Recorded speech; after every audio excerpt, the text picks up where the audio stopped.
Boa tarde a todos. Com imensa alegria que eu recebo a todos na Câmara de Vereadores, hoje para um tema muito importante, a qual iremos realizar nessa tarde de hoje. Quero cumprimentar a todas as mães presentes, na figura da minha mãe, Odete Xavier. Quero cumprimentar e agradecer a presença dos servidores da Prefeitura, hoje representado aqui pela Vanessa, também pela Cleusa, qual representa o Estado. Agradecer os representantes da OAB, hoje representado pela Gabriela, doutora Gabriela, os servidores da Câmara, agradecer a nossa diretora Mariana, a qual preparou esse dia aí, qual dará muita oportunidade de fazer um diálogo sobre a vida das mulheres, prevenção, enfrentamento e acolhimento pela comissão da OAB. Passo a palavra à nossa diretora Mariana de Souza. Boa tarde a todos. Agradeço a presença de todos, da Vanessa, da Cleusa, pela Prefeitura, daquela senhora lá atrás, que eu esqueci o nome, me perdoe, mas eu conheço você, minha vizinha. Obrigada por ter vindo. Dona Odete também, obrigada. Obrigada para a Gabriela, o esposo dela, o filhinho dela, que também veio nos prestigiar hoje, né? A colega do Marcos e o Gustavo também, nossos vereadores aí presentes. Então, o nosso evento hoje é o Diálogo pela Vida das Mulheres. Eu vou ler meu textinho, tá? Que a gente tem um propósito bem claro, né? Que é unir a prevenção, o enfrentamento e também o acolhimento às vítimas de violência, tá? Estamos aqui hoje para esse diálogo, que é um diálogo mais do que necessário, porque a violência contra a mulher, ela não escolhe classe, não escolhe idade, não escolhe bairro. Ela é um problema que não é distante, ela habita ali todos os espaços, todas as nossas gerações e fere também bastante a nossa comunidade, né? E hoje, então, a gente decidiu optar pelo não silêncio, por falar, para realizar aqui esse evento de troca, de aprendizado. A Gabriela vai aparecer aqui falando para nós o que fazer quando você acaba sendo, muitas vezes, vítima de violência, como você deve agir, o que não fazer também, eu acho que é importante, às vezes, né? Porque isso a gente está falando de vida mesmo das mulheres, e a gente sabe que, eu acredito que o Brasil seja um dos países que mais mata mulheres hoje em dia, né? Por incrível que pareça, em 2025. Então, eu espero que vocês aproveitem, a gente fez aí com bastante carinho todo esse evento para vocês. Obrigado, Rafa, também pela oportunidade. E é isso. Quero agradecer a presença dos nossos vereadores, o Gustavo e o Marcos, acabei esquecendo aqui, dois parceiros dentro da Câmara. O Gustavo hoje pôde representar a Câmara pela manhã também, então agradeço a presença dos dois. Novamente, obrigado, Mari, pela organização. Convido, então, para a mesa hoje a doutora Gabriela.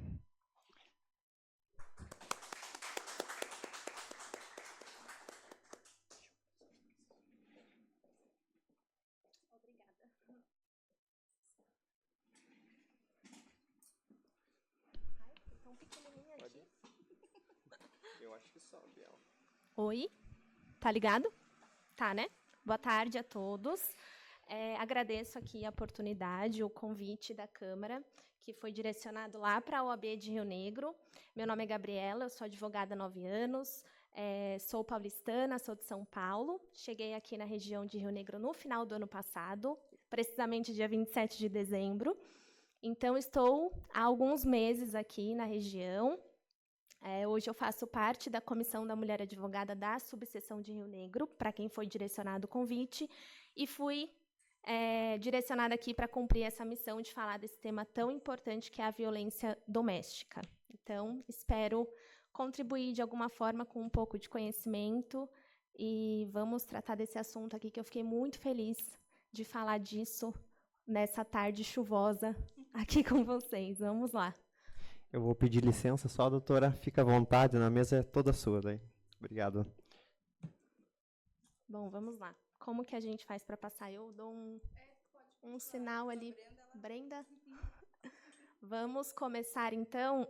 Eu achei bom a gente iniciar com os dados, né? Porque os dados eles desempenham um papel importante para a gente entender como funciona a violência contra a mulher e a violência doméstica também. Então, em 2023, nós tivemos mais de 258 mil ocorrências de violência doméstica no Brasil. Foram mais de 2.400 homicídios dolosos, que são os homicídios com intenção de matar, e lesões corporais seguidas de morte, também em 2024.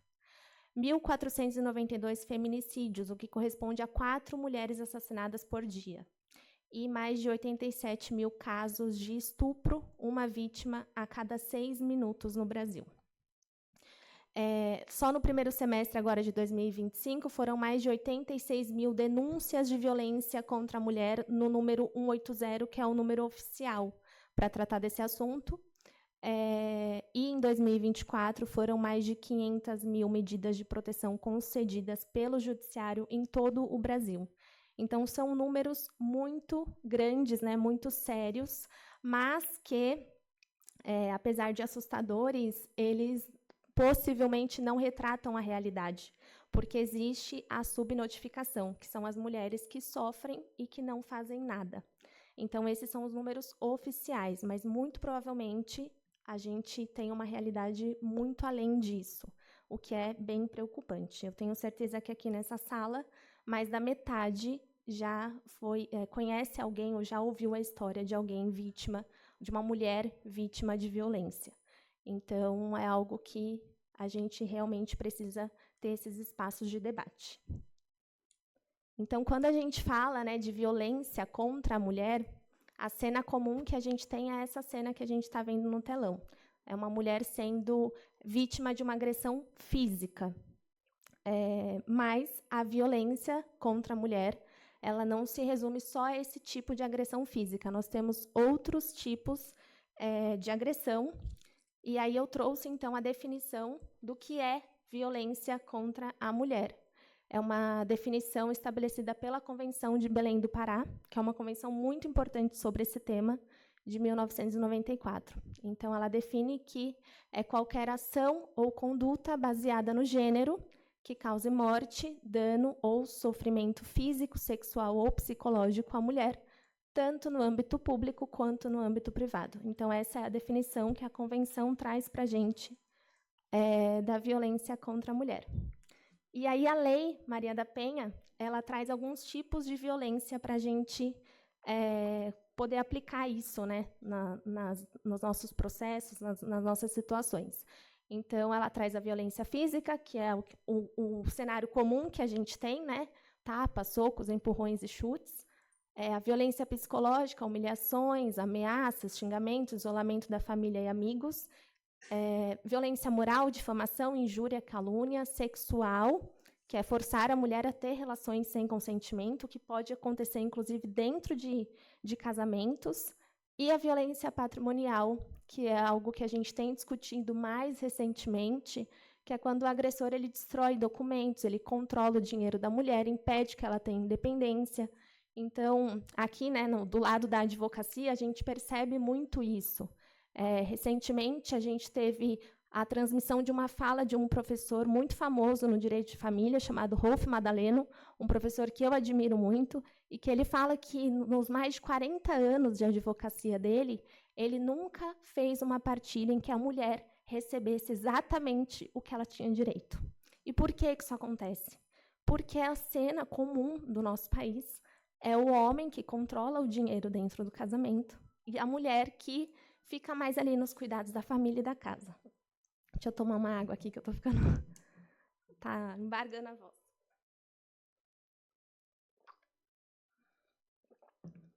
E aí, quando a mulher decide pelo divórcio, ela enfrenta um longo caminho no judiciário.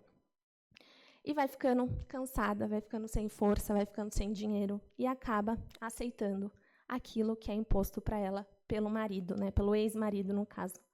Então, a violência patrimonial é algo que a gente precisa falar mais, né? A mulher ela precisa ter acesso, ainda que ela decida, que seja uma decisão ali da família, dela ficar em casa, dela cuidar da família, ela precisa ter o mínimo de segurança, ela precisa entender o que é o patrimônio dela, ela precisa entender os direitos dela, porque assim ela consegue se fortalecer.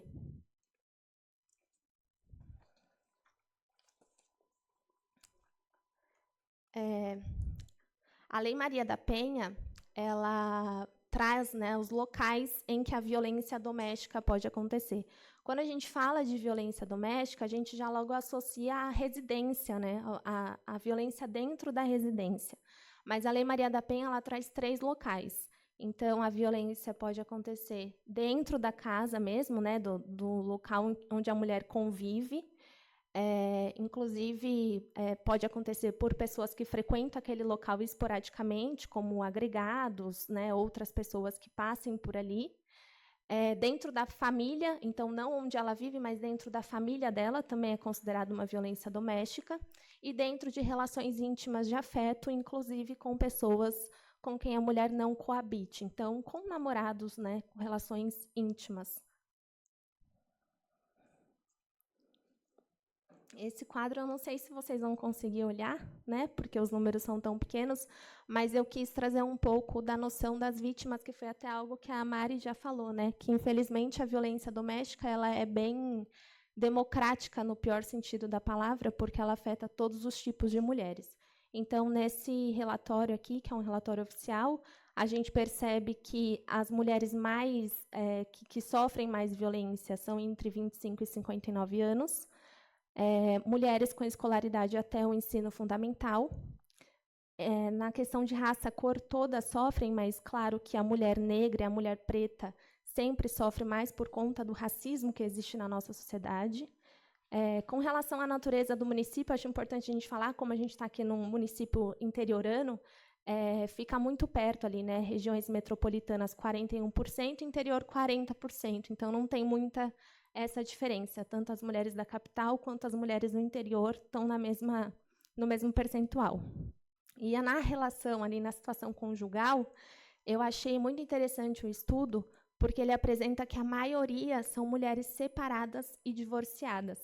E aí isso também traz mais uma realidade da advocacia que a gente vive, né?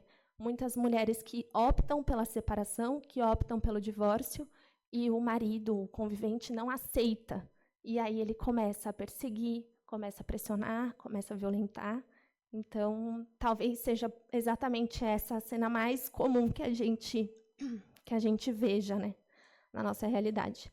E outro dado também importante é que mulheres que têm filhos sofrem mais do que as mulheres que não têm, que é outro dado alarmante, porque as mulheres acabam, quando têm filhos, têm que se dedicar à maternidade. A gente não tem opção, né? Às vezes a gente falta um pouco essa noção da realidade, que a mulher ela não tem a opção de ficar doente, ela não tem a opção de não cuidar do filho, ela tem que cuidar do filho dela, e aí, quando ela tem que cuidar do filho, ela acaba tendo que abrir mão de algumas oportunidades de trabalho, de estudo, e o homem não, né? O homem ele pode trabalhar, ele pode viajar, ele pode fazer o que ele quiser, porque quem vai cuidar do filho é a mulher.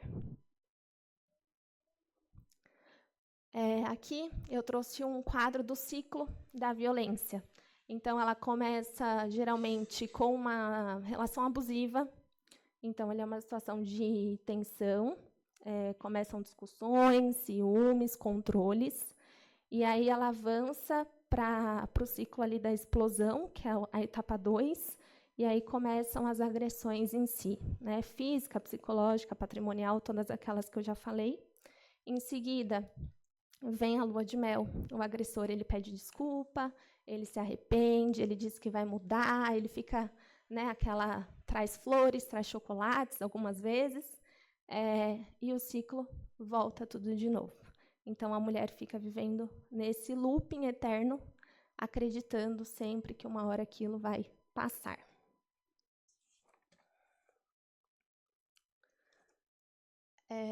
Sobre as leis no nosso país, a gente tem 3 principais leis importantes. A primeira é a Lei Maria da Penha, de 2006, que ela tipifica, né, os crimes contra a violência, né, contra a mulher, contra a violência doméstica, e traz algumas medidas importantes. Tem a Lei do Feminicídio, de 2015, que ela classifica o hominicídio contra a mulher como um crime hediondo, então acaba gerando uma punição mais grave, né, para o agressor. E, por fim, a última lei ali é a Lei do Sinal Vermelho, de 2021, que é a lei que permite que a mulher faça um X na mão, um X vermelho, para para pedir ajuda em locais públicos. Então, uma forma ali da mulher tentar pedir ajuda é uma lei que ela está sendo implementada, né? Acredito que a maioria dos estados já regulamentaram essa lei. Aqui no Paraná, a gente tem essa lei regulamentada, e talvez vocês tenham visto em algumas conveniências de postos de gasolina uma imagem como essa, né? Uma mulher ou um homem com esse sinal vermelho na mão. Algumas conveniências até tinham um local para ficar um batom vermelho. As últimas que eu fui, eu não vi o batom vermelho lá, mas era para ter justamente para a aplicação desta lei. E aí a gente pensa, né? A gente tem leis ali tão boas, né? Conquistas muito boas para as mulheres, mas os números ainda são muito altos, né? Então a gente vê que, mesmo com leis tão boas, os números não respondem tanto. Então eu quis trazer para vocês uma noção, né, da perspectiva do Brasil em relação ao mundo. Então, quando a gente fala de um panorama mundial, a gente pode afirmar que 27% das mulheres a partir dos 16 anos já sofreram algum tipo de violência. E no Brasil, esse número é maior, 32,4%. Então, o Brasil, naquilo que é ruim, ele é sempre acima da média, né? E no que é bom, a gente está sempre abaixo da média. E por que, né, quando a gente fala de violência, nós estamos acima da média? Porque no Brasil a gente tem uma questão muito do patriarcado, do machismo estrutural, que nós precisamos sempre dialogar, falar, combater, porque isso acaba gerando sempre a situação do homem chefe da família e da mulher submissa ao homem. Então, os números eles se revelam altos no Brasil justamente por conta da nossa cultura, né? E aí, quando a gente fala de cultura, a gente tem um pouco da naturalização da violência no nosso discurso popular. Então, muitas vezes, a gente fala algumas coisas que a gente não percebe, parecem inofensivas e a gente nem percebe, né? Como, por exemplo, em briga de marido e mulher, ninguém mete a colher. Todo mundo já ouviu ou já falou disso. Se ele tem ciúmes, é porque ele ama ela. O homem ele é assim mesmo. Mulher tem que obedecer ao marido. Casamento é para sempre. Melhor ter um homem ruim do que não ter nenhum, né? Porque a mulher que ela não consegue casar, coitada dela, não é? É melhor a mulher casar do que ela ficar solteira pro resto da vida. Se apanhou, com certeza ela fez alguma coisa. Roupa curta é um convite, a culpa é dela. Quem mandou ela sair de roupa curta na rua? Mulher que fala demais merece uns tapas. Eu já era para estar aqui, que eu falo. Falo muito, coitado da orelha do meu marido ali, que, nossa senhora, eu falo o dia inteiro.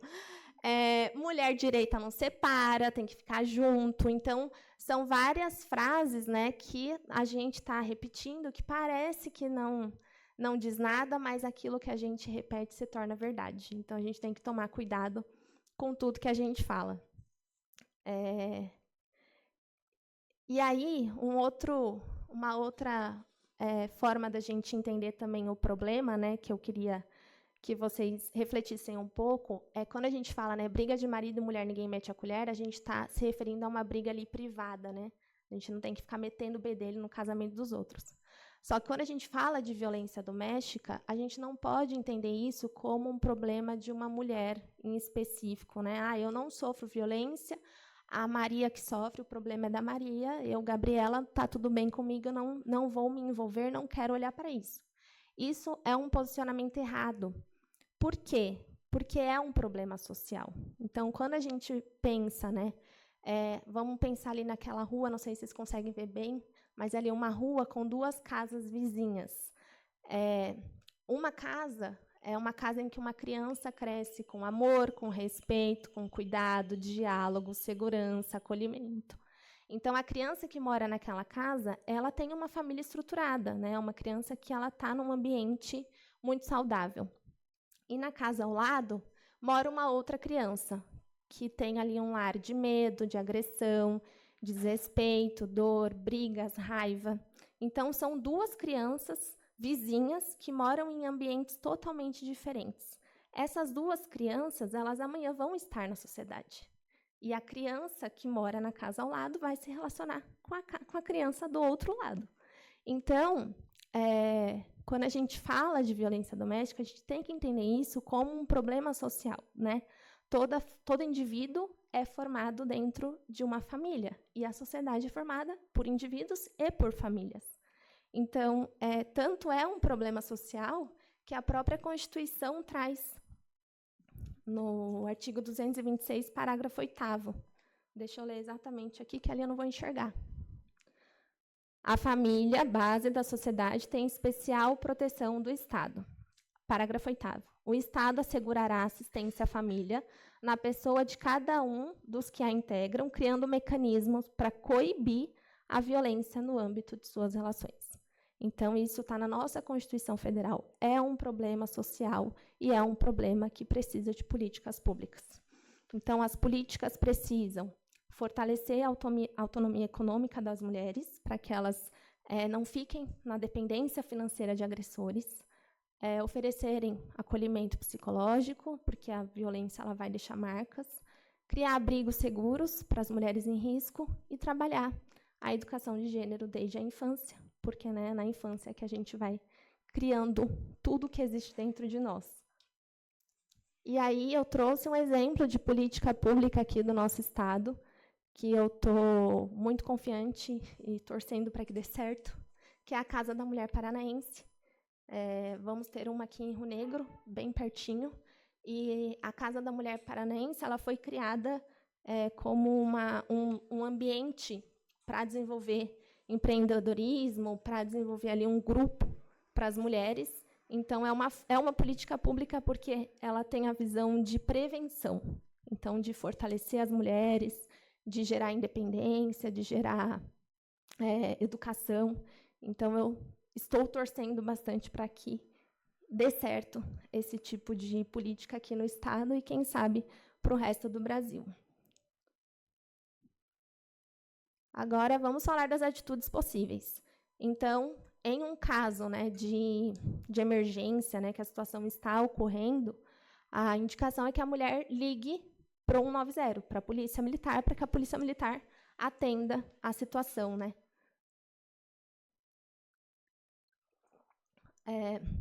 Se é um caso que não está acontecendo uma situação de violência ali naquele momento, mas que vem ali demonstrando que a violência vai acontecer, ou um caso de violência psicológica, que ela acontece no decurso do tempo, não é algo pontual como uma agressão física, a indicação é que a mulher ligue para o 180, que é a Central de Atendimento à Mulher, e lá ela vai ser atendida e vai receber todas as informações necessárias de como ela deve proceder. Outras formas é procurar uma delegacia mais próxima. Algumas cidades têm a delegacia da mulher, nem todas. Acredito que mais as grandes cidades, por questões orçamentárias, vão ter delegacias da mulher.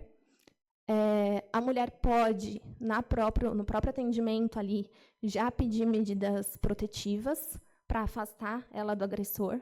Eu acho importante a mulher ter consciência de que as medidas protetivas elas não estão relacionadas à investigação, à condenação de um homem a um crime específico. Então, elas, independentemente do homem responder ou ser investigado pelo crime, a medida protetiva ela pode ser concedida. Então, às vezes as mulheres têm medo, eu vou pedir a medida e aí ele vai responder por um crime, eu vou prejudicá-lo. Então, são coisas assim que conseguem caminhar um pouco separadas. E outra forma de atitude é buscar apoio em familiares, amigos e serviços públicos e ONGs. Tem muitas ONGs que oferecem apoio para as mulheres vítimas de violência doméstica. Bom, agora que a gente já sabe quais são as possíveis atitudes, eu trouxe um quadro que eu acho que vocês também não vão conseguir enxergar, que são as atitudes que efetivamente foram tomadas. No caso, o estudo demonstrou que 33% das mulheres vítimas não procurou um órgão não oficial, então não procurou a polícia, não procurou um 180. E aí nós temos ali várias medidas que foram tomadas pelas mulheres. E, em último lugar, a gente tem a medida Não Fez Nada, que dá 47,4% das mulheres. Então, quase 50% das mulheres que sofreram uma violência não fizeram nada. E aí, quando a gente fala isso, né, às vezes a gente ouve algum tipo de comentário assim, né? Nossa, mas por que ela não fez nada? Como assim ela não agiu? Ela tinha que ter feito alguma coisa, né? Se ela é casada com um monstro desse, como assim que ela não faz nada? Como se fosse assim algo, né? Não tem outra opção. Ou ela faz, né? Ou faz. Não tinha que. Como que tem a opção não fazer nada? E aí, eu trouxe aqui um pouco das dificuldades. O porquê que tantas mulheres não fazem nada? Pelo medo de sofrer represálias, porque, né, talvez elas tenham medo ali de, pô, ele fez isso agora, mas ele pode fazer algo pior numa próxima vez. Dependência financeira, que é um ponto, né, muito forte. Como que uma mulher que depende do marido financeiramente vai se virar amanhã com um filho sozinha? Chantagem emocional, principalmente... Anos, teve 8, 9 anos sendo espancada, criou um tumor na cabeça, 5% apenas de chance de sobreviver. Eu e meu irmão tinha 5 anos de idade. Não vou falar muito, senão nós vamos chorar aqui. Dependente financeiro totalmente, não achava que tinha capacidade de sustentar a família. Foi fazer uma cirurgia, fez a cirurgia com 5% apenas de chance de sobrevivência, que era um tumor na cabeça, sobreviveu. 6 meses depois, o meu pai quem faleceu, nós ficamos sem nada na vida. E aí ela batalhou, trabalhou. Tem um filho hoje, vereador, presidente da Câmara, outro concursado pelo Estado, 2 filhos formados, tem 2 com graduação. Ela inspirou desde cedo a juntar dinheiro, preservar, conquistar o próprio espaço, também construir uma carreira, construir uma profissão, incentivou nós a estudar. Eu lembro quando eu era pequena, minha mãe sempre falava, eu usava essa frase: filhos, eu não tenho nada para dar para vocês, então estudem. Ela sempre falava isso. Então, um dia, eu sei que a mãe vai contar a história dela, vocês vão ver ela contando, vai ser bem mais emocionante, para também inspirar outras mulheres a buscar a autonomia e independência própria, ter o próprio emprego, o próprio trabalho. Morávamos num barraquinho, hoje temos a casa própria, porque minha mãe, com o suor dela, conseguiu conquistar e construir. Então, é uma história mais para inspirar outras mulheres também buscar o próprio espaço, própria autonomia. E o Gustavo falou que, né, um sentimento ruim nós não ter uma vereadora aqui na mesa, né, mas nós temos uma comandante da casa que é uma mulher, que é a Mari, né, que bota a ordem na casa. Mais ou menos. Assim, no município nós temos secretárias também, né, comandando hoje, realizando um trabalho sensacional.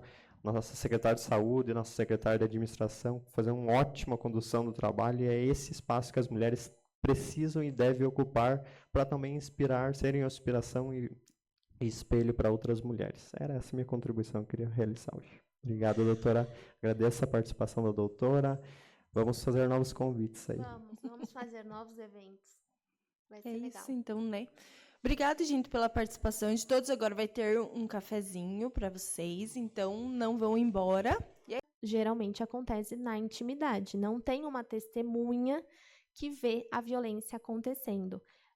E quando vê, geralmente essa testemunha é uma pessoa muito próxima do casal. Um amigo, um primo, alguém da família que não vai querer se envolver e não vai querer tomar partido. Então, a mulher acaba não tendo provas, e hoje a gente tem muito a questão da palavra da vítima nesses tipos de ação, a palavra da vítima sendo muito valorizada justamente por conta da falta de provas, porque se a palavra da vítima não for valorizada, não tem outra prova e o crime fica ali na impunidade.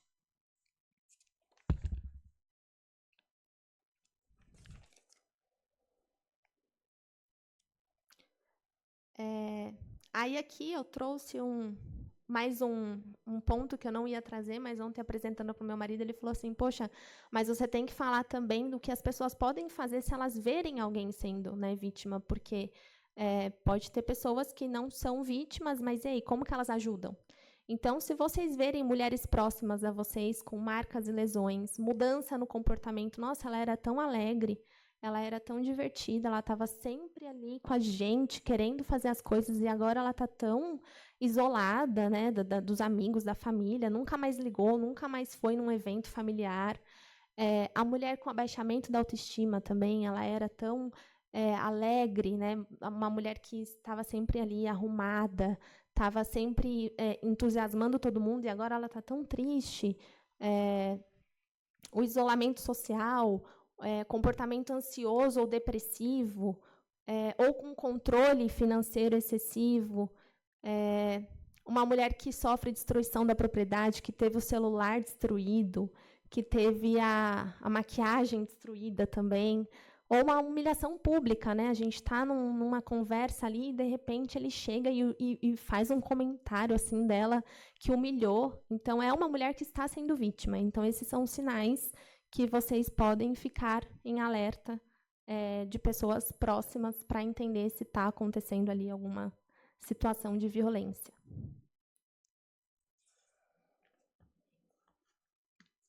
E aí, por fim, antes até de falar o meu texto de reflexão final, se vocês verem esses tipos de situação, é importante sempre ouvir, acolher a mulher, oferecer apoio, incentivar que ela denuncie, e a denúncia ela também pode acontecer de forma anônima, então não só pela mulher agredida, mas ela também pode ser feita por qualquer pessoa, inclusive de forma anônima, e qualquer pessoa tem acesso a 180, pode ligar e tomar alguma iniciativa em caso de violência doméstica, tanto agredida quanto outras pessoas. E aí, por fim, um texto de reflexão que a violência contra a mulher ela é um problema de todos nós, como eu disse, não é um problema individual, não é um problema de uma família em específico. Cada vez que uma mulher é violentada, a sociedade inteira sofre, como eu falei, é um problema social. O silêncio protege o agressor, a denúncia salva vidas, que cada um de nós aqui hoje saia com a certeza de que pode fazer a diferença, seja orientando, apoiando, denunciando e fazendo o que estamos fazendo aqui hoje, que é discutir sobre esse tema em todos os espaços que a gente frequenta, na nossa família, com os nossos amigos. Bom, eu finalizo agradecendo essa oportunidade, que foi ali direcionada para a OAB Subseção Rio Negro. Deixo ali os meus contatos, meu Instagram e o meu e-mail, e espero que tenha contribuído de alguma forma aqui com vocês, e torço para que vocês levem a mensagem adiante. Obrigada. Eu agradeço, Gabriela. Acho que foi bastante elucidador também. Eu acho que, realmente, quem não sofre a violência não sabe como agir. Geralmente tem medo também de se envolver, né? Mas eu acho que é importante que a gente use pelo menos a denúncia anônima, né? Como forma de ajudar. Eu não acho também que seja prudente você estar presenciando um caso de violência e você se meter no meio. Às vezes você também vai acabar levando uma porrada, vai acabar levando um tiro, muitas vezes, que acontece. Então, utilizar a questão da denúncia anônima mesmo, né? E prestar atenção nas mulheres, as mulheres principalmente prestando atenção nas mulheres, para que a gente consiga diminuir esses índices de violência. Alguém quer falar alguma coisa? Alguém tem alguma pergunta? O Marcos quer falar? Venha, Marcos.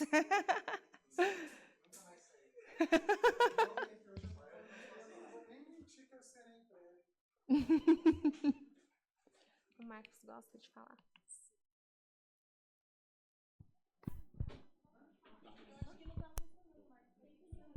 Quer sentar lá melhor?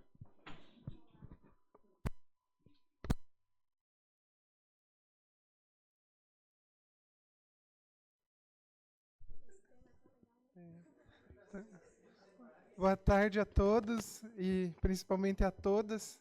É muito importante o tema. Agradeço a Mariane por ir atrás para trazer aqui para a nossa realidade a discussão desse tema. Agradeço a doutora Gabriela por se disponibilizar e vir aqui.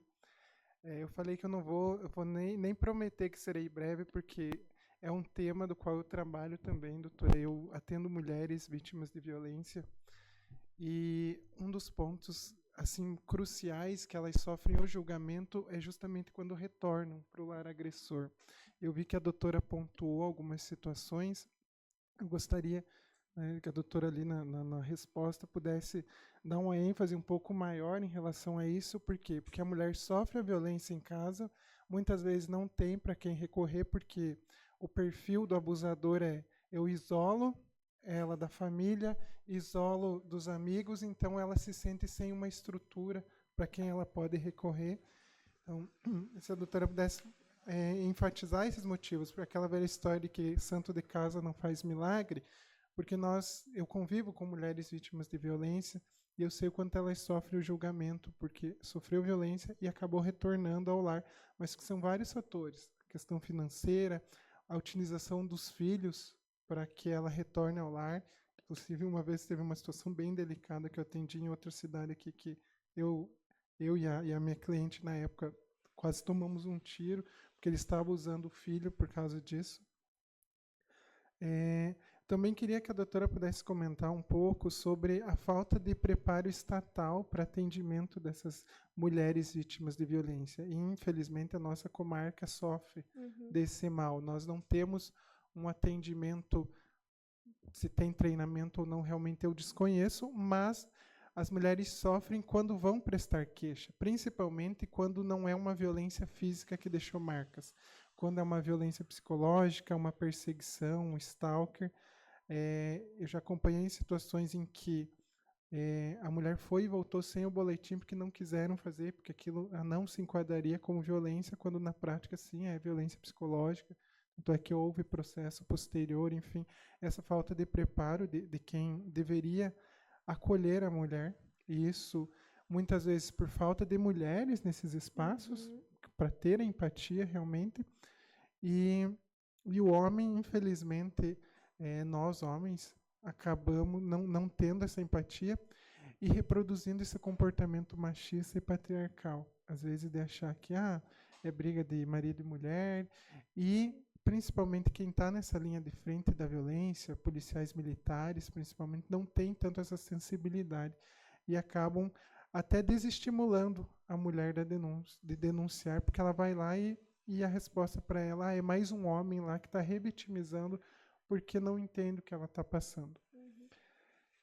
Eu também queria pontuar uma coisa que não é relativamente nova, que é a questão do stalker. Se a doutora puder também falar um pouco sobre essa situação, porque a violência, nós focamos muito na violência física, no olho roxo, mas a violência psicológica às vezes deixa uma marca muito maior do que a violência física, que ali em algumas semanas o hematoma desaparece, mas a psicológica é para sempre. E a falta desse suporte também, e eu falo pelo nosso município.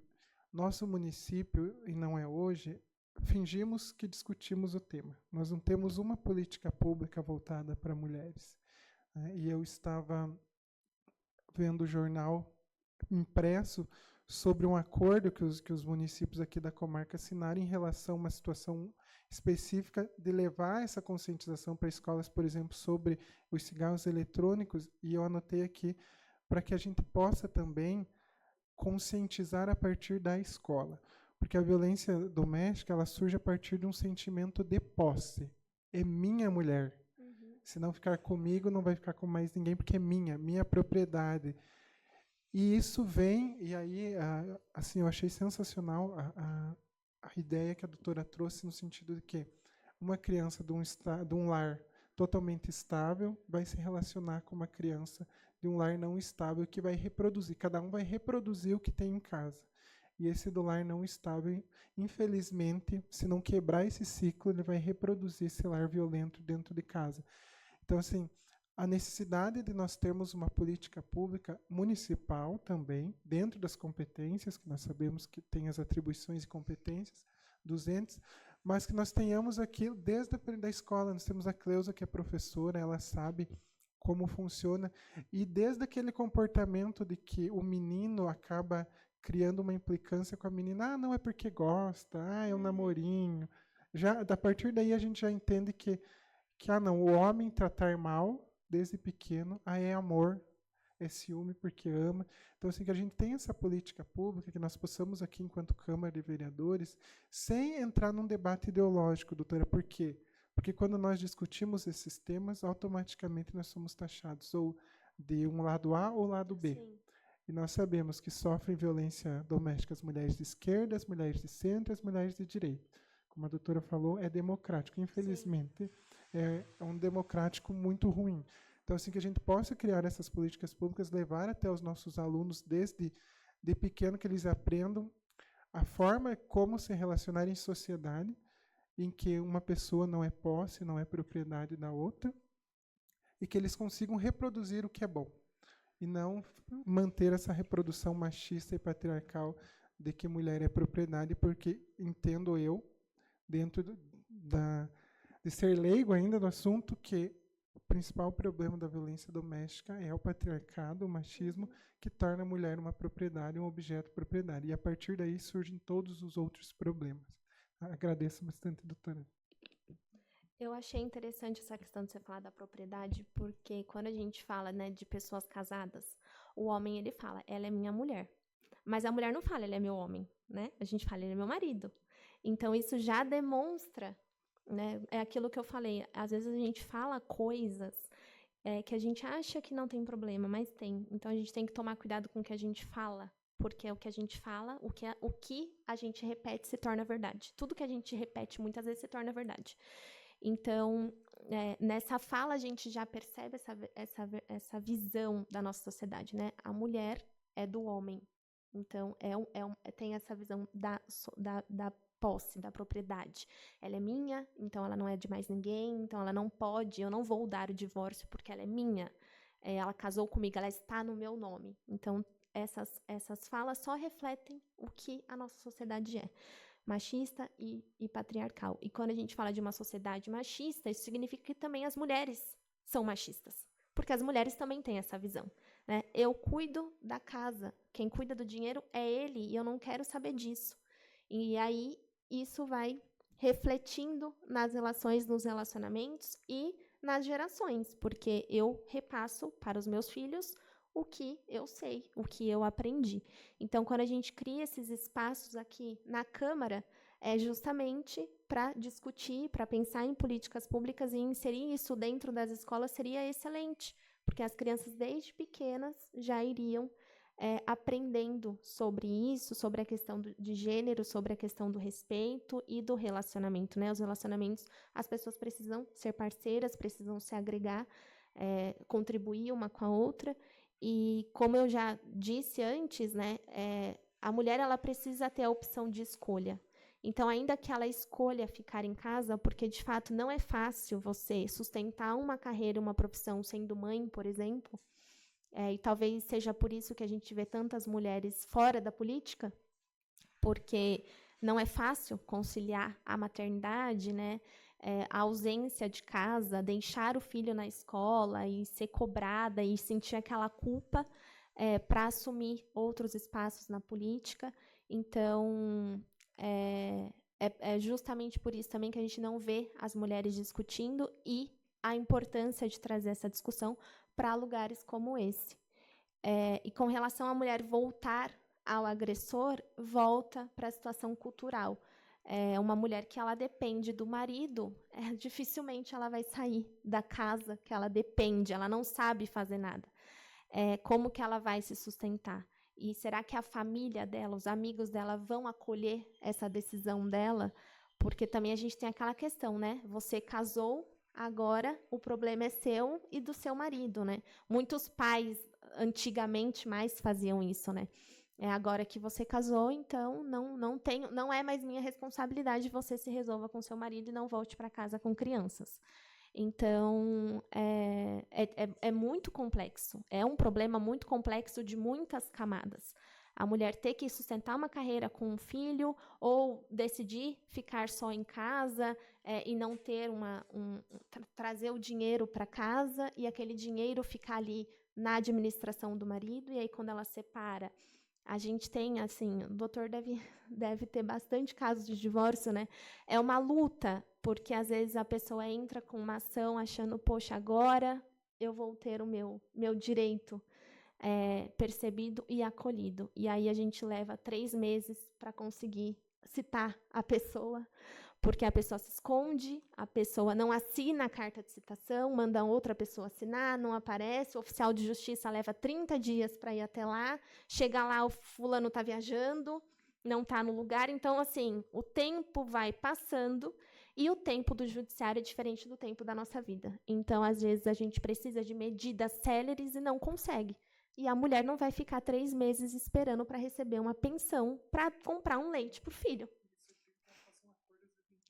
Exatamente. Então, em muitos casos, ou a mulher não vai fazer nada, porque ela sabe que vai demorar e ela não tem como esperar, ou acaba fazendo um acordo para receber o mínimo, para se livrar daquilo. Então, no escritório, a gente vê muitos casos que retornam. Então, a mulher fez um divórcio consensual, está recebendo o mínimo de pensão, está recebendo 30% de um salário mínimo para cuidar de 2 filhos, e não fez partilha de bens, só fez o divórcio ali, correndo para se livrar, e aí os problemas continuam, né? Porque o divórcio não é o fim do problema, é só um começo de novos problemas, e depois elas voltam narrando uma série de situações que não melhoraram, só pioraram, e pedindo, pelo amor de Deus, eu preciso revisar esse acordo, porque ele está muito ruim.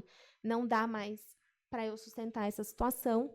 E aí a gente corre para a justiça e tem que lidar ali com todo o caminho do judiciário, que não é rápido. Qualquer pessoa que entrar com qualquer tipo de processo vai ver que o judiciário ele é lento. Aí é um outro debate, né? Já não é violência doméstica, é uma questão mesmo de gestão, talvez, enfim. Mas são vários fatores que acabam culminando ou da mulher não fazer nada, ou dela tomar uma atitude, mas depois acabar desistindo, porque são tantos os desafios que ela fala, eu não sei o que é pior. Outro dia eu estava com uma dor de estômago, ou dor no braço, um médico me passou um remédio para dor no braço, e eu tenho gastrite, e atacou a minha gastrite. E aí eu falei, eu acho que eu prefiro ficar com a dor no braço do que ficar com a gastrite. Então, vou suspender o remédio para dor no braço e fico com a dor no braço, mas o meu estômago fica bom. E acho que é meio que isso, assim, né? Eu não sei o que é pior, se é ter a dor no braço ou a dor no estômago, então eu vou escolher uma das dores aqui.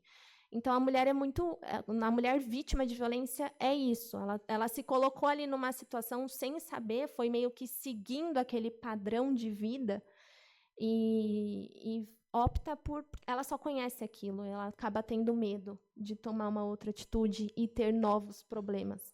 Acho que tem muito também a questão psicológica, né? Para a gente é mais fácil a gente lidar com um problema conhecido do que com um novo. Talvez o novo problema vai gerar mais desafios.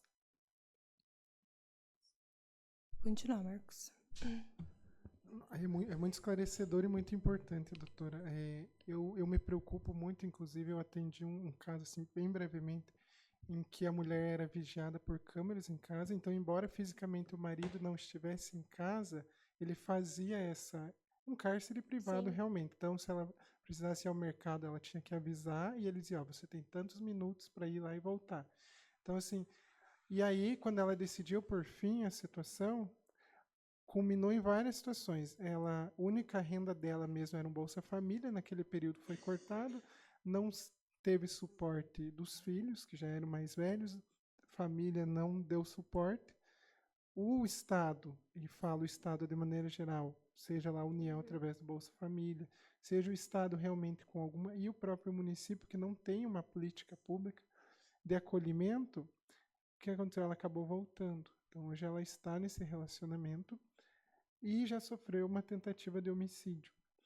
E, assim, algo que me tira o sono, porque até onde eu pude ir, eu fui.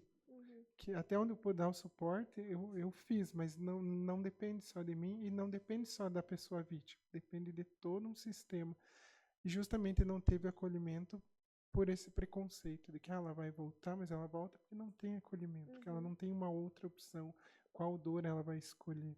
Então, assim, é muito importante que a gente debata. Eu volto aqui, aproveitando que, graças a Deus, nós temos uma professora aqui. Nós precisamos levar esse debate de forma lúdica para cada idade, né? mas que a gente consiga quebrar, porque nós falarmos aqui é muito importante, nós termos esse debate é muito importante, mas é muito mais difícil eu mudar a cabeça de alguém de 40 anos do que eu começar mudando a cultura desde lá do pré, Sim. de forma lúdica, que eles venham com esse comportamento diferenciado do padrão de entender o outro como ser humano, independente do sexo, ou do gênero. Porque realmente, que eu já falei aqui, mas o nosso maior problema é nós entendermos o outro, seja pelo gênero, seja pela cor, seja pela orientação sexual, pela identidade de gênero, como inferior ou submisso, que nós podemos subjugar. E aí surgem os problemas da humanidade históricos, que nós já falamos. Mas assim, eu só quero agradecer muito a doutora por ter vindo. Já convido para que venha outras vezes, em outras oportunidades. E vou fazer um comentário que a doutora trouxe o esposo. Então, aquela velha história, né? A fulana de tal, esposa do tal. Nós vamos conhecer aqui Henrique, né? É o esposo da doutora Gabriela. Isso. Não é a doutora Gabriela que é a esposa dele. E não Então, sou mulher dele, não, hein? exatamente, não é mulher. Né? Vivem aí de um parceirismo, né? Um companheirismo e não digamos assim, uma submissão. E é isso que tem que acontecer. Então, realmente agradeço a Mariane, agradeço a Andréia, minha amiga psicóloga que está aqui, que tem a vivência da própria vida pessoal e também como profissional nessa área, assim, e ela me ensina muito sobre isso. Que bom. Né? Essa atuação, né, advogada e psicóloga é muito valiosa, né?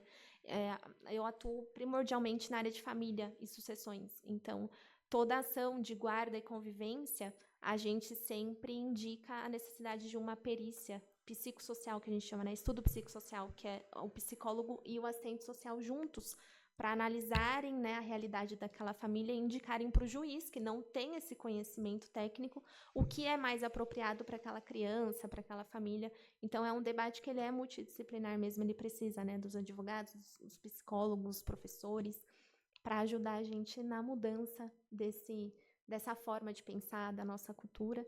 E como você falou do stalker, de fato, né, tem muitos casos agora com a internet, Instagram e tudo mais, de aplicativo espião.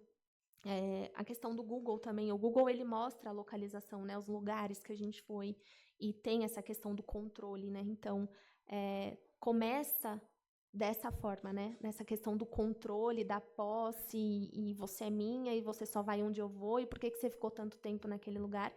Porque isso vai minando, vai tirando a força da mulher, vai afastando ela, né? Eu vou ter que ir lá, ele já vai me falar que eu vou lá, então nem vou. Eu vou ficar em casa. E aí a mulher vai ficando cada vez mais sozinha, sem apoio e sem conseguir sair daquela situação.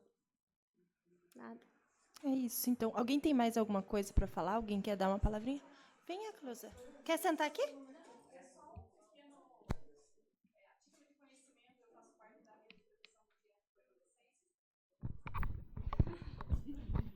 Não, tá ótimo aqui. Então, só a título de conhecimento, eu faço parte da Rede de Proteção de Crianças e Adolescentes, e a partir de agora a gente vai ampliar nossa atuação atendendo também a mulheres, né, violência contra mulheres, deficientes e idosos. Então, acredito, doutor Marquinhos, como o senhor falou, boas ações vão nascer, tenho fé nisso, campanhas educativas nas escolas e outras ações aí de enfrentamento para prevenção. Com Só certeza. isso que eu queria. Obrigada, Cleusa. Fica aí, então, mais um lugar, né, para conseguir esse apoio. Muito bom. É isso. Então, eu também queria aproveitar, né, fazer um comentário. Isso que você falou sobre a agressão, né, tanto física como, né, tá ela aqui, tem a agressão também emocional, né, que, tipo, você acaba se tornando refém de um relacionamento abusivo emocionalmente. A pessoa às vezes é muito, sei lá, narcisista e acaba controlador, né? Mas às vezes a pessoa não te bateu, mas ela te agrediu, né? E faz você sentir, e você acaba ficando, né, nesse relacionamento. E também achei interessante você falar sobre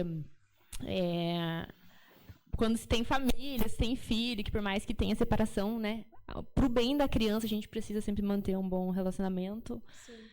Também queria comentar que a gente também, da nossa secretaria ali, que é Desenvolvimento, Cultura e Turismo, também esse mês nós vamos promover algumas palestras, inclusive com as mulheres, sobre tentar sabe, diminuir a questão do implementar na cabeça delas sobre elas tentarem ser MEI, sabe? Assim, uma forma delas empreenderem, para ter uma forma delas sair financeira, isso, né? Porque é uma forma, porque realmente Sim. existem muitas mulheres que elas não se separam justamente porque por questões financeiras. Depende do homem, então ela prefere ficar ali naquele ciclo do que tentar ter algo, né? Então a gente está tentando também trazer essa visão. E também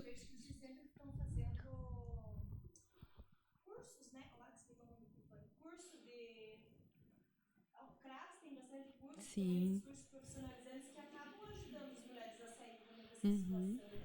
E eu tenho visto também bastante vídeos na internet que as mulheres, elas viram, fazem assim, ó, não sei, né?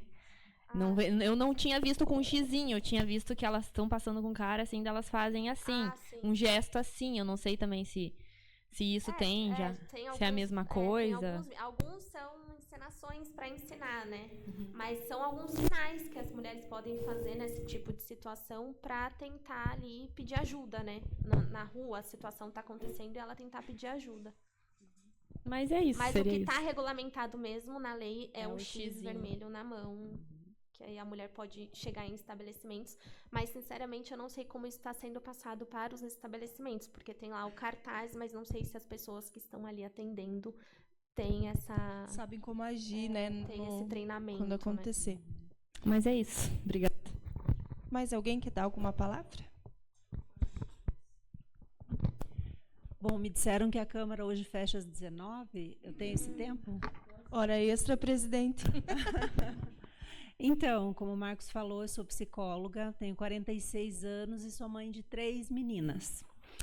Sofri violência doméstica, atendi durante mais de 20 anos de carreira muitas mulheres e eu acreditava que isso Depois, para mim, foi difícil entender como que eu vivenciava tantas situações de outras pessoas e, ao mesmo tempo, não sabia lidar com as minhas situações, né? E aí, quando eu fui procurar ajuda, 15 dias antes de eu ter que fazer o meu primeiro boletim de ocorrência, eu fui numa palestra com a doutora Maria Letícia, que é médica em Curitiba, vereadora ainda, eu acho, né? E ela falou assim, olha, uma coisa eu digo para vocês, não procurem a delegacia sozinhas. E eu assisti a palestra e pensei, qual é o problema? Né? Eu vou numa delegacia, tem mulheres lá, qual é o problema? E quando eu fui fazer o meu primeiro boletim de ocorrência, eu fui sozinha. Primeiro, a estagiária que me atendeu não quis registrar o boletim de ocorrência. Depois de eu insistir muito, o delegado contrariado veio fazer o boletim de ocorrência. E aí, então, eu já tinha repetido toda a situação para ela, repeti para o delegado, e ele me encaminhou para a escrivã, onde eu tive que repetir pela 3ª vez. Eu achava que com a escrivã eu estaria um pouco mais segura, por conta da questão da empatia, mas não foi o caso. Eu digo para vocês que ali na frente dela, em mais de uma situação, foi aonde eu sofri maior violência por parte do Estado e negligência, né? Então foi um período muito, muito, muito complicado, sabe? Inclusive na época do meu divórcio eu pedi uma advogada mulher porque eu também achava que ali eu encontraria e foi aonde ela começou a me questionar certas coisas que, sabe? Eu falei não vai ser com ela, pode ser com outras advogadas mulheres, mas não com ela. Depois eu consegui um advogado que me ajudou e me ajuda bastante porque eu ainda tenho esse vínculo, né? Ele é pai das minhas 3 filhas, apesar do juiz ter liberado as 2 mais velhas da convivência, mesmo tendo idade obrigatória, entre aspas, por entender que era uma convivência não saudável, ele obrigou a menor a continuar convivendo. Então, a minha fala aqui, eu acho que é tanto no sentido assim de a gente perceber como é difícil para nós, mulheres, com todo o conhecimento. Eu achava assim, nossa, eu tenho uma faculdade, eu tenho pós-graduação, eu conheço mulheres que sofreram violência. E eu não tinha consciência das próprias violências que eu sofria. E quando eu fui conhecer a Lei Maria da Penha, eu fui ver que eu me enquadrava, as minhas violências estavam ali nos 5 itens. gabaritei todos os tipos de violência, né? Então, assim, eu digo por mim, por outras mulheres que eu continuo atendendo, por mulheres estranhas na rua, que eu concordo com você quando fala é perigoso para a gente se envolver, mas na medida do possível, há 4 anos eu me envolvo, sabe? Acho que é o primeiro caso, lógico, você vai procurar ajuda de alguém, vai chamar a polícia, vai fazer, dependendo da situação, mas dependendo do caso, a gente acaba se envolvendo ou pelo menos oferecendo ajuda para aquela mulher que está na rua naquele momento, na rua que eu digo, em um lugar público, né?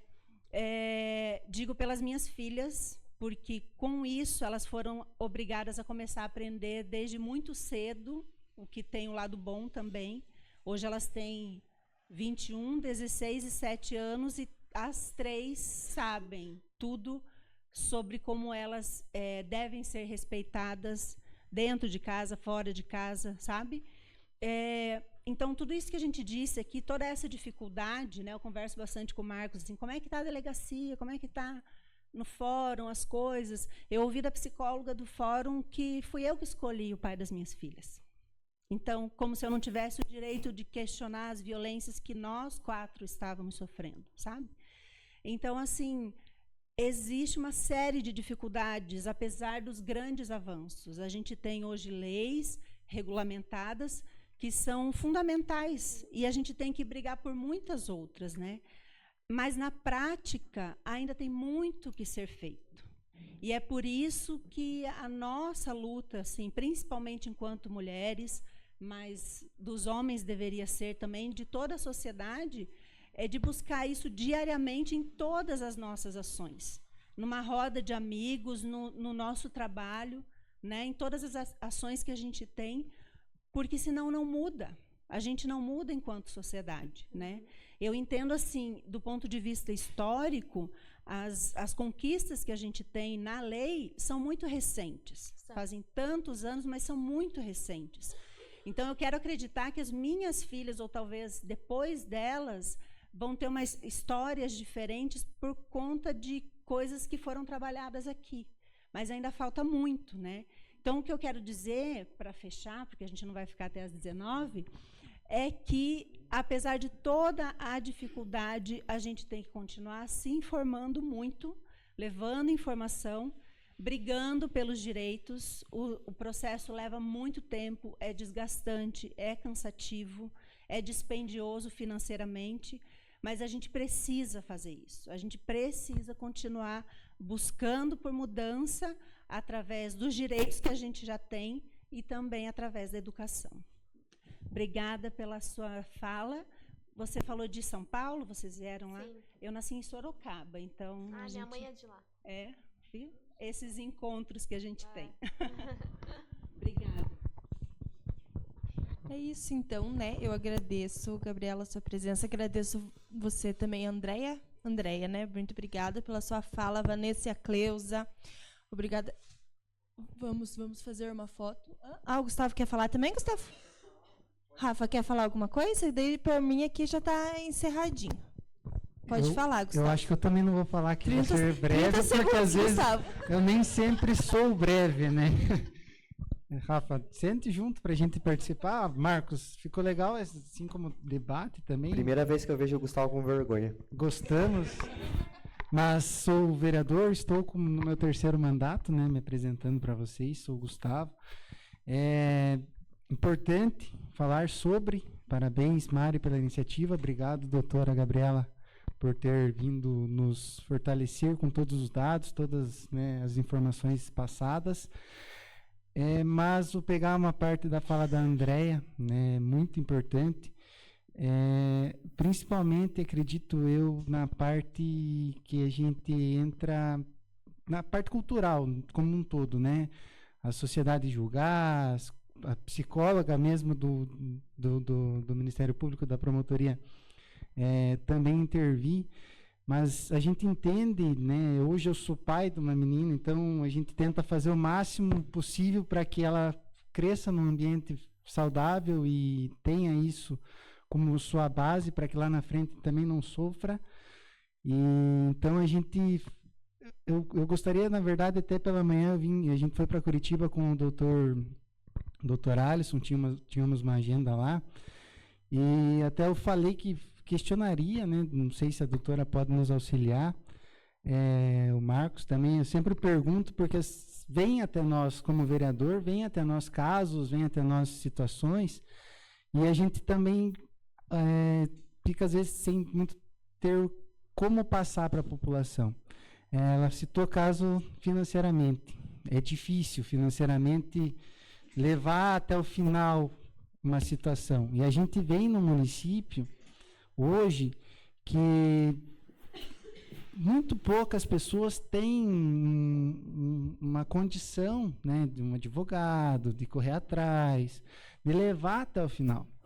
E justamente por isso, a maioria dos casos, principalmente aqui, eles acabam parando na metade ou nem começam, nem a parte do não faz, aqueles 47%, eles já nem iniciam esse processo justamente por isso.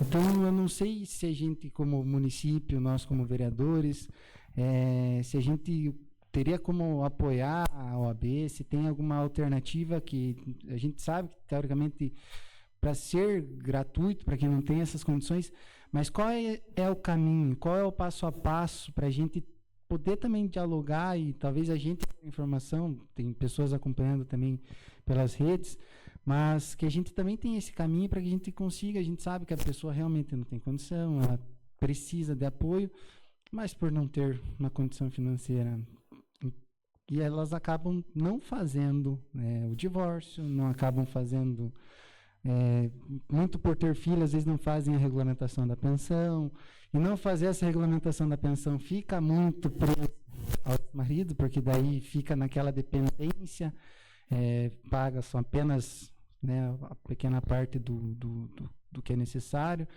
Então, acredito que também, não sei se a doutora teria ou se a gente consegue ter um caminho para que a gente, sugestões, para que também a gente, como município, nós como vereadores, podermos, hoje infelizmente não temos vereadoras, eu estou no meu 3º mandato, a gente sempre tinha pelo menos uma, mas a gente tem uma vice-prefeita mulher, acho que ela foi convidada, mas ela tinha a gente estava em Curitiba com parte da equipe da prefeitura, eles tinham uma reunião com o governador, se não me engano, mas que a gente também consiga, né, poder fomentar aqui no município, que é um município mais pobre, infelizmente, mas que a gente também consiga mostrar e poder auxiliar nessas questões, porque às vezes não vai para frente porque não tem o dinheiro para advogado, não vai para frente porque não tem o dinheiro para, assim, muitas das vezes o não faz, os 47% justamente por isso, se tem um caminho, como funciona, e novamente agradecer, né, a doutora,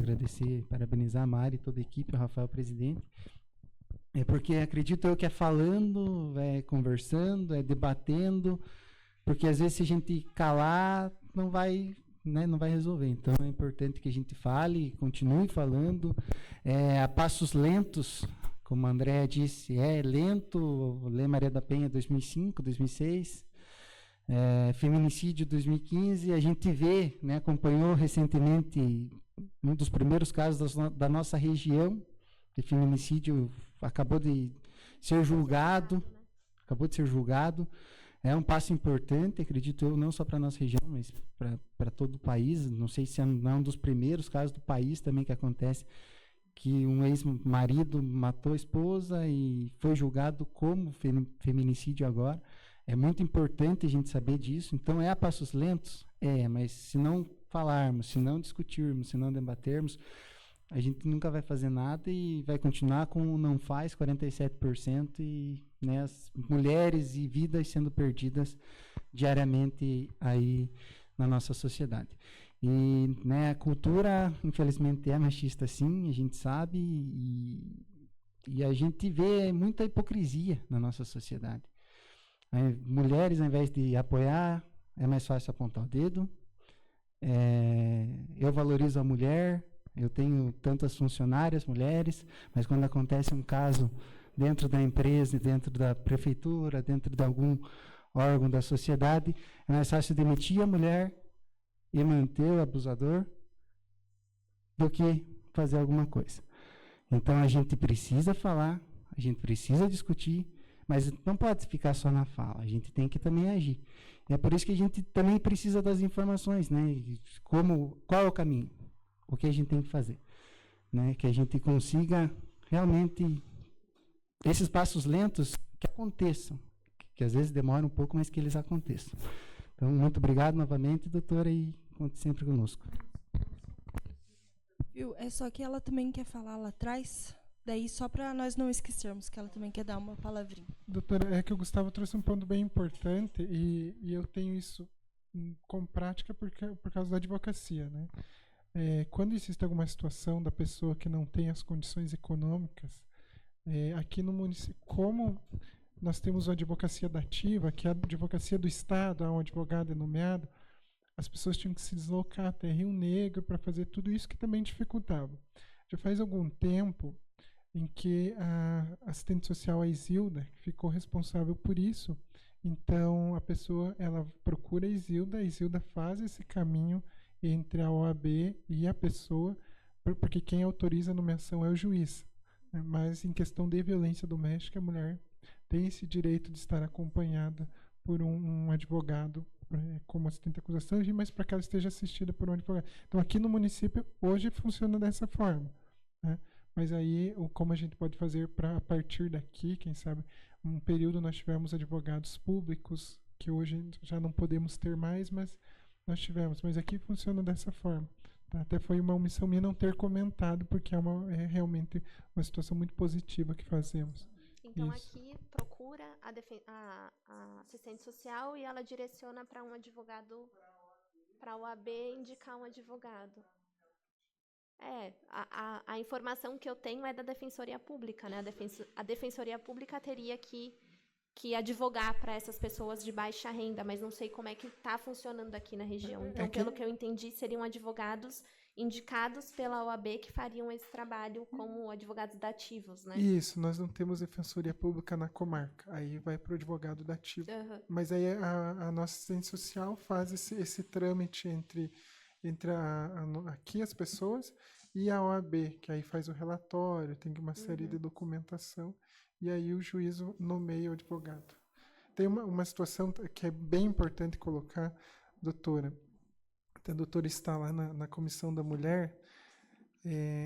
A nossa comarca, o juiz da comarca, ele não nomeia advogado para execução de pensão, advogado dativo, sobre a justificativa de que o advogado pode cobrar 30% ao final, sabe?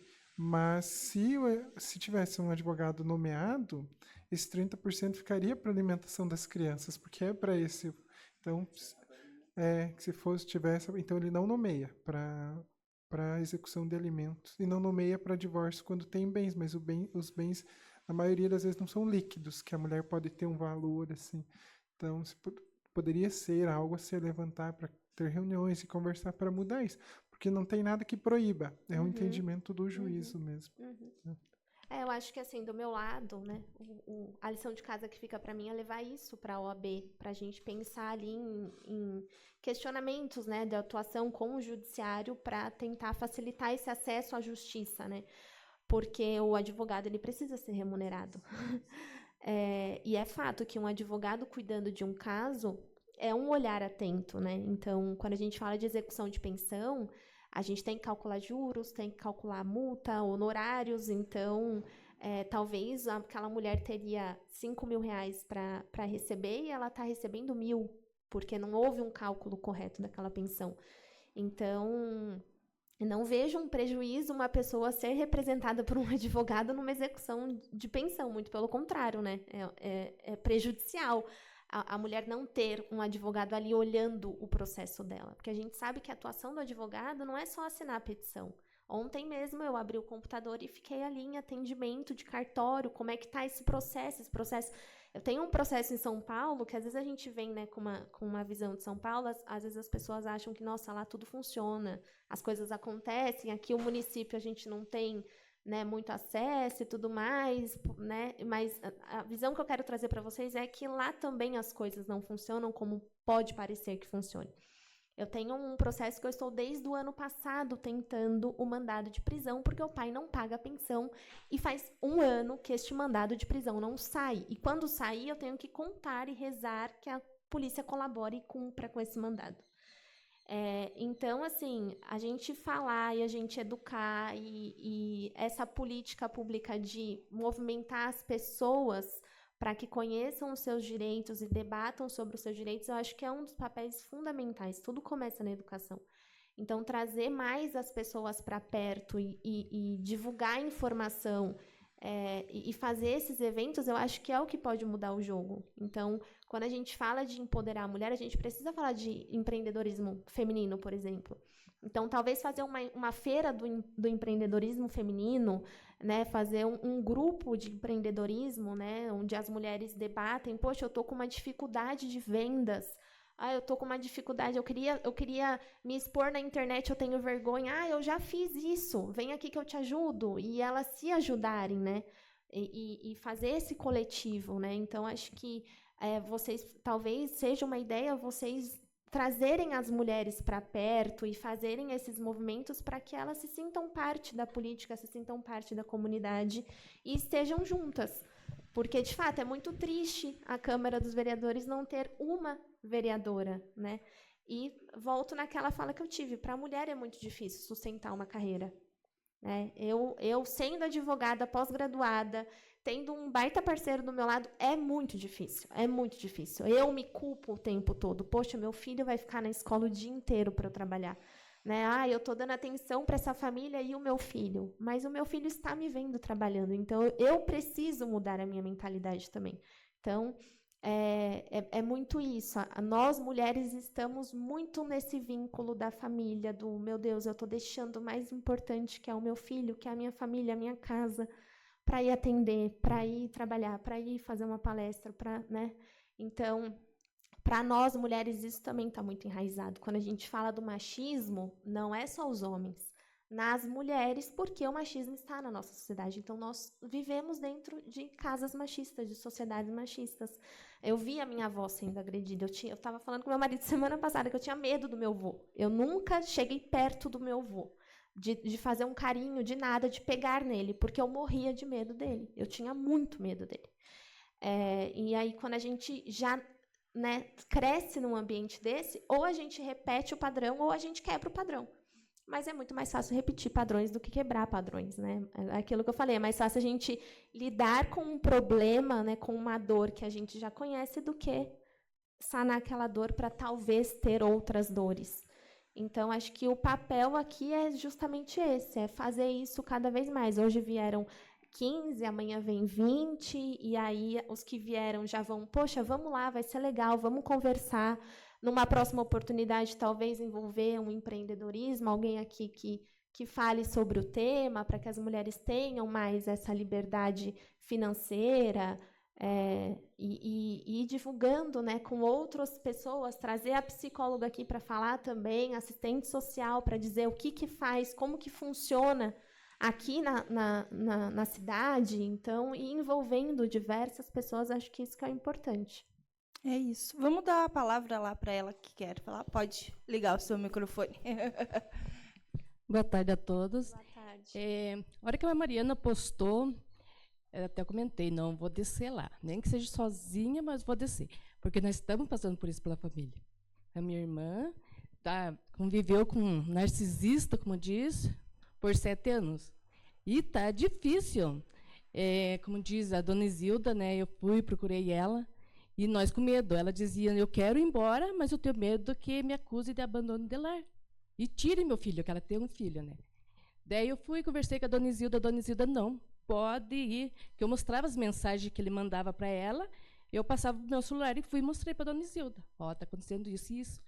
Ela, não, pode buscar. Tá, falei, eu estou indo te buscar. Ela, não venha, que ele está assim, como mudou.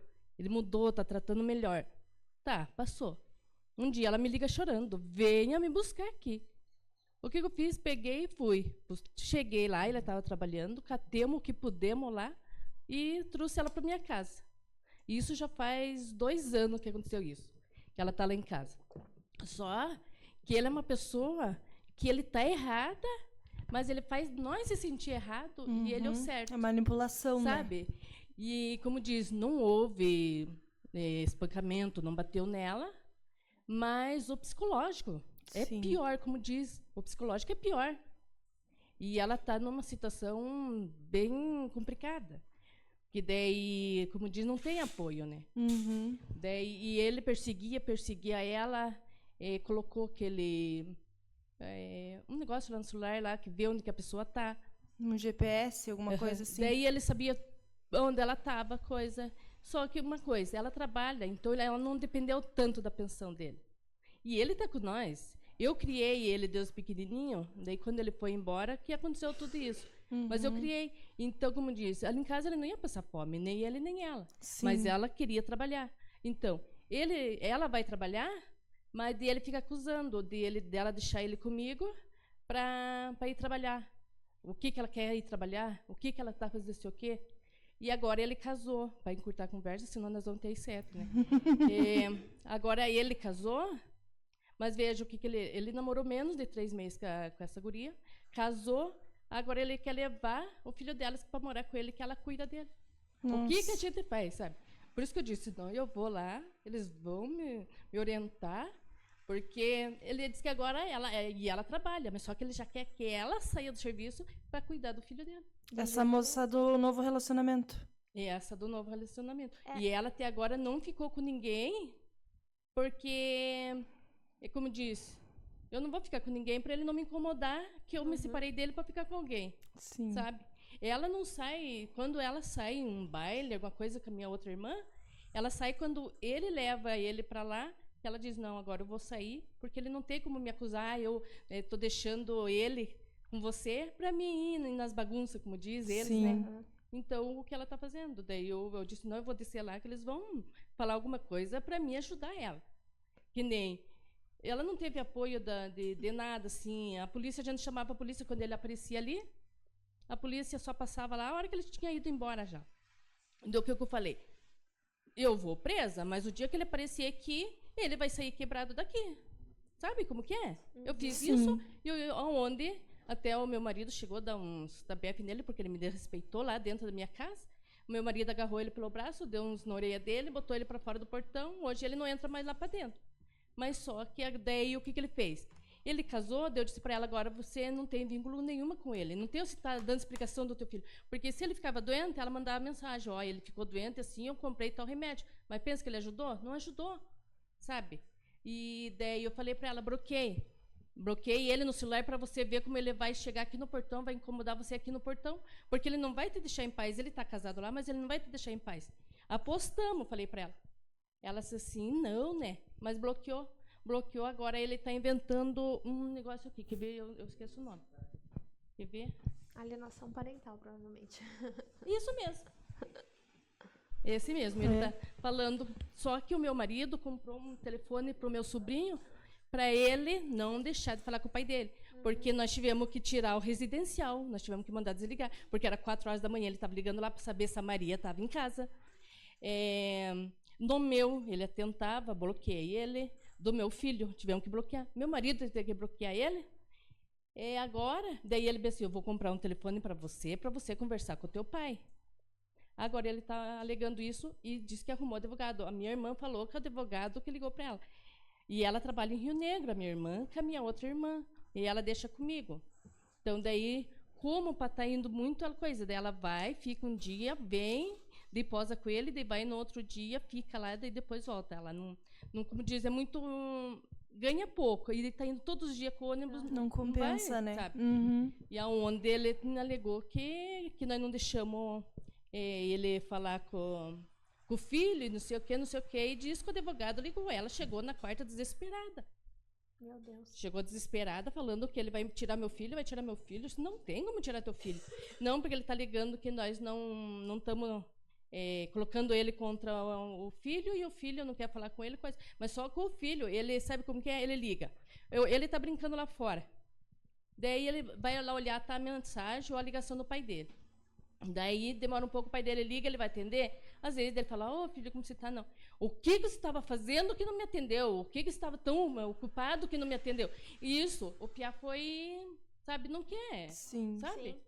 E lá, pelo jeito, era muito estranho as batidas, certo? Dentro da casa, quebrar as coisas. Ele quebrou o celular dela. E pense, né, ele invadiu o trabalho dela. E ela não tem nenhuma medida protetiva. Ela fez quando coisa que, como diz ela ali, ó, a doutora Andréia aqui, né? Eu fui com ela para fazer em Rio Negro, ela fez. Só que agora diz que é válido só Caiu por já. 6 meses. Ela tem que tentar fazer de novo, ela tem que tentar outra medida protetiva.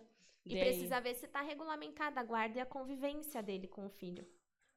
Vocês têm Se algum não- advogado se não por tiver vocês? regulamentado, Porque ela tinha uma advogada, mas só na parte da pensão. uhum, Agora já, como diz, já fechou, né? Encerrou, não só sei sobre como a vai lá. pensão, sobre a guarda e a convivência não deve ter nada. Isso eu não sei lhe explicar. Então a gente precisa regulamentar a guarda e convivência dele. Isso eu não sei lhe explicar. Ele faz tudo, né? Mas Ela vai ter que renovar a medida protetiva dela e a gente precisa ver o que constou no documento do divórcio deles. Provavelmente já deve ter guarda e convivência regulamentadas. porque eu não sei se teve divórcio, porque eles só moravam junto, né? Não chegaram a casar, Não, casado casaram. mesmo. Não. É porque, assim, depende muito do juiz. Tem juiz que, quando vai fazer a pensão, já faz tudo. Faz pensão, faz guarda, faz convivência, já deixa tudo resolvido. Tem juiz que não. Fala, esse processo de pensão, vou falar só de pensão. Vai, procura depois outro processo para resolver outro pedaço do caminho. Então, a gente precisa entender o que foi definido no caso dela, para daí tomar um caminho.